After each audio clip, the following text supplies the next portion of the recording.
Good morning, children. Welcome to this session of mine where I'll be reading and explaining you the chapter Elias by Leo Tolstoy.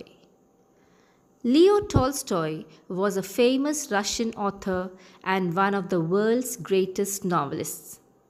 He was born in a well known aristocratic family. His parents died when he was young, so he and his siblings were brought up by their relatives. When he grew up, he worked in the army for some time and later took up writing. Some of his remarkable creations are War and Peace and Anna Karenina. Before reading the chapter, let me give you a brief description about it. In the government of Ufa, there lived a man named Elias.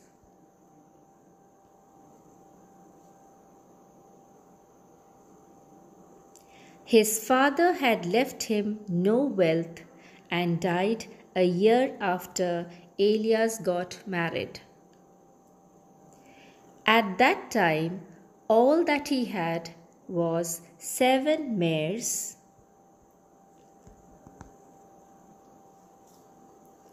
2 cows, and about a score of sheep.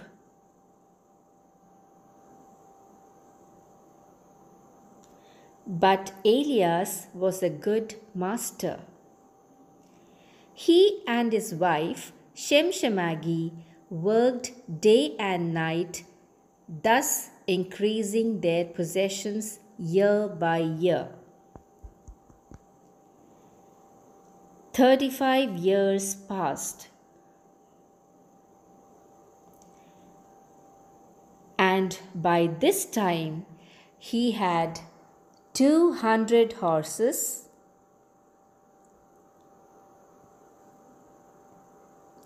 150 heads of cattle, and 1,200 sheep.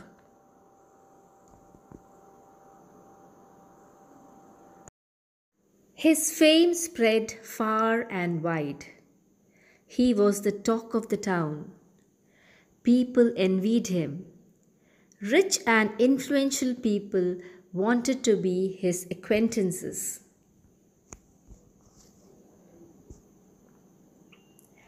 Elias had 3 children, 2 sons and a daughter. He married them all off. His children initially helped him in his work, but as he grew rich, they got spoilt. The eldest was killed in a fight, and the younger one turned disobedient. He left his house and started living separately. Elias therefore gave him a few of his cattle and a house. This lessened his wealth. Soon misfortune was hovering above him. Many of his sheep died due to a disease.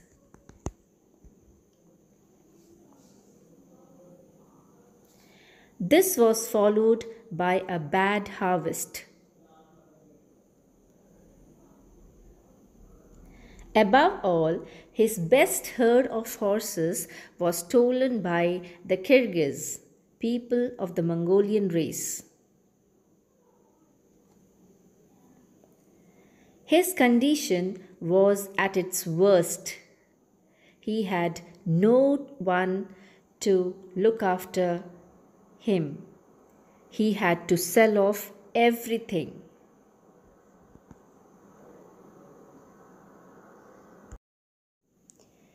His neighbor, Muhammad Shah, who happens to be a good person, pitied the old folks and allowed them to stay with him.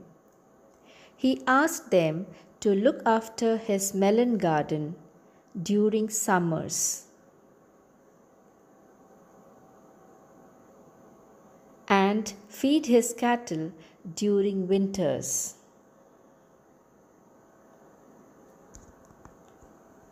Initially, they found it tough, but somehow adjusted to it.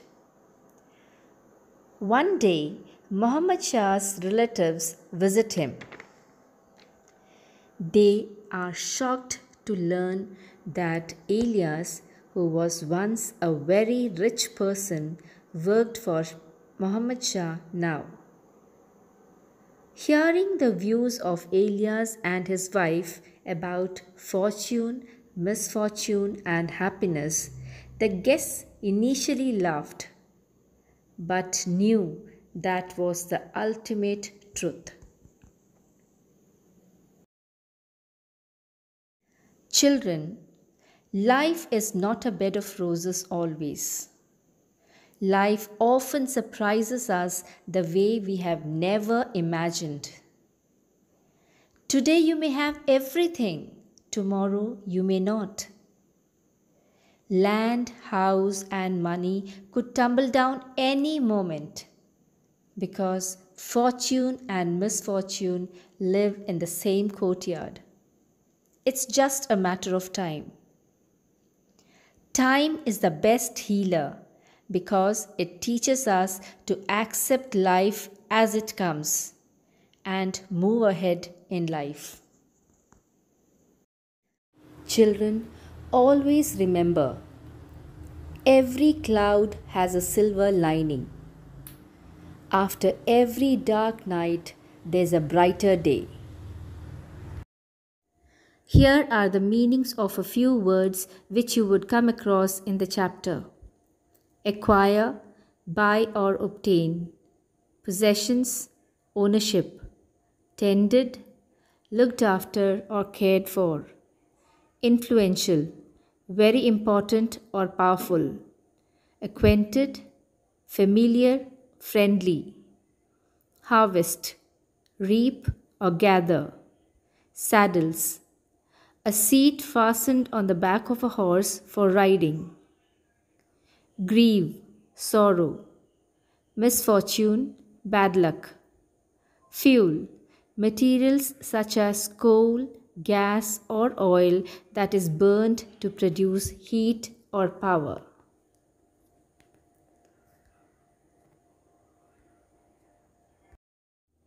Let us read a short story by Leo Tolstoy about a man called Elias. There once lived a man called Elias in Ufa. Elias' father died after 1 year of Elias' marriage. He did not leave him much property. Elias then had only 7 mares, 2 cows, and about a score of sheep.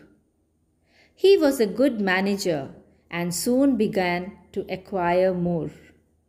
He and his wife worked from morning till night, rising earlier than others and going late to bed. His possessions increased year by year. Elias gradually acquired great wealth. At the end of 35 years, he had 200 horses, 150 heads of cattle, and 1,200 sheep. He hired men and women to work for him. They tended his flocks, herds, milked his mares and cows, and made kumis, butter, and cheese. Elias had an abundance of everything, and everyone in the district envied him. Influential people heard of him and wanted to be acquainted to him. People from distant places visited him. He welcomed everyone and gave them food. Elias had 3 children, 2 sons and a daughter. He married them all off. When he was poor, his sons had worked with him. They looked after the flocks and herds themselves. But when Elias grew rich, they got spoilt. The eldest was killed in a brawl, and the younger one stopped obeying his father. So they lived separately. Elias gave his son a house, and some of the cattle. This diminished his wealth. Soon, many of his sheep died due to a disease.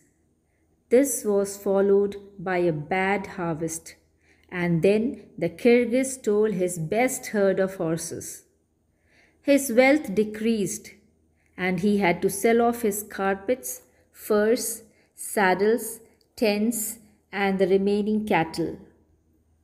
His son, who had parted, went to a far-off country, and his daughter was dead. He and his wife Shemshemagi had grown old. There was no one to look after them. Their neighbor Muhammad Shah lived comfortably and was a good man. He had pity on Elias and remembered the hospitality of Elias and said, "Come and live with me, Elias, you and your old woman. In summer, you can work in my melon garden as much as your strength allows, and in winter, feed my cattle. When you need anything, tell me, and you shall have it." Elias thanked his neighbor. He and his wife began to work as laborers and did all the work sincerely. They found it hard in the beginning, but got used to the work. They were not lazy at all. One day, Muhammad Shah's relatives came to visit him from far. After preparing and offering them food, Elias finished the work. Muhammad Shah told one of his guests about Elias, and he said that he was aware of Elias and his fame. Then Muhammad Shah told the guest that the old man and his wife worked for him. The guest was shocked and said, "Fortune turns like a wheel. One man it lifts, and another it sets down. Does not the old man grieve over all that he has lost?" So the guest called Elias and his wife and spoke to them. Elias said, "If I were to tell you what is happiness and what is misfortune, you would not believe me. You had better ask my wife." His wife said, "My old man and I lived for 50 years looking for happiness and not finding it. When we were rich, we had no time to talk to one another. We spent much of the time looking after the visitors, getting work done by the laborers, and worrying about our cattle. Besides, my old man and I used to disagree, yell, and have a row. Now my husband and I live peacefully with nothing to quarrel about. We have nothing to worry about, but just think how best to serve our master. We work as much as we can and we get food and clothes. We have fur to wear and fuel to burn when it is cold, and we have all the time to talk and the time to pray. At last, we have found happiness." The guests initially laughed, but soon realized that what Elias was saying was indeed the truth of life.